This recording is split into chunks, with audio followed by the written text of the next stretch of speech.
దేవునికి స్తోత్రం.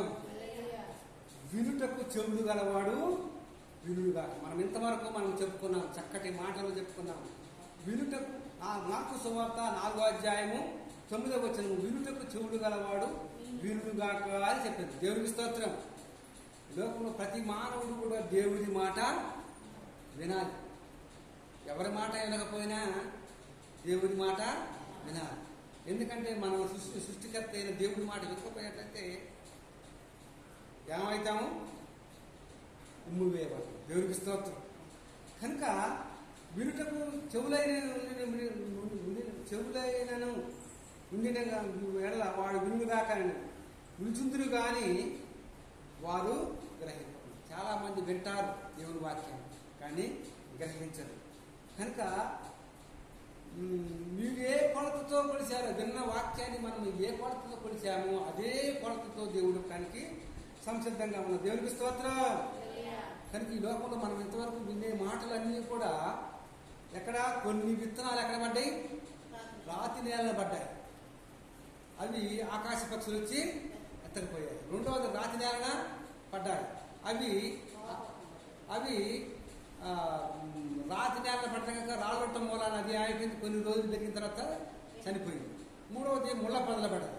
ముళ్ళ పొదలు పడ్డ విత్తనము అధిక విచారము వలన అది అలాగనే అణిచివేయబడి అది ఎదగలేదు. నాలుగవదిగా మంచి నేలన పడిన విత్తనం. ఈ మంచి నేలన పడిన విత్తనం అంటే విన్న దేవుడి వాక్యాన్ని విని వాడి చొప్పున ఈయన మాటలు విని వాడి చొప్పున ప్రతి వాడును బండ మీద కట్టుకున్న బుద్ధిమంతులు పోయి తీసుకుని పోయినట్టుగా మనము కూర్చున్నాం. దేవునికి స్తోత్రం. జన సమూహములను పిలిచి, మీరు వినగ్రహించిన నా తండ్రి మాట వినిన యొక్క ప్రతి ఒక్క మొక్క వినని ఎడల ప్రతి ఒక్క మొక్క పేగిలించబడింది. దేవుడి మాట వినకపోయినట్లయితే ప్రతి మొక్క కూడా బేలతపాటిగా పేగిలించబడుతుంది. దేవునికి స్తోత్రం. కనుక దేవుడి మాట మనం వినేవారిగా మనము, లోబడేవారిగా మనము ఉండాలి. దేవునికి స్తోత్రం. దేవునికి స్తోత్రం. తండ్రి మాట చాలా మంది వినరు. దేవునికి స్తోత్రం. తల్లి మాట అంతకంటే వినకపోవటం వల్ల ఎవరికి నష్టం? వాళ్ళకి నష్టం. దేవునికి స్తోత్రం. తండ్రి మాట ఎవరు వినలేదంటే ఆ తప్పిపోయిన కుమారుడు తండ్రి మాట వినలా. అయ్యా నాయన, నువ్వు వద్దురా నాయన, నువ్వు ఆ పాడిపోయి ఆ వ్యాపారం వద్దు, నా దగ్గర ఉండరా నాయన అంటే వినలా.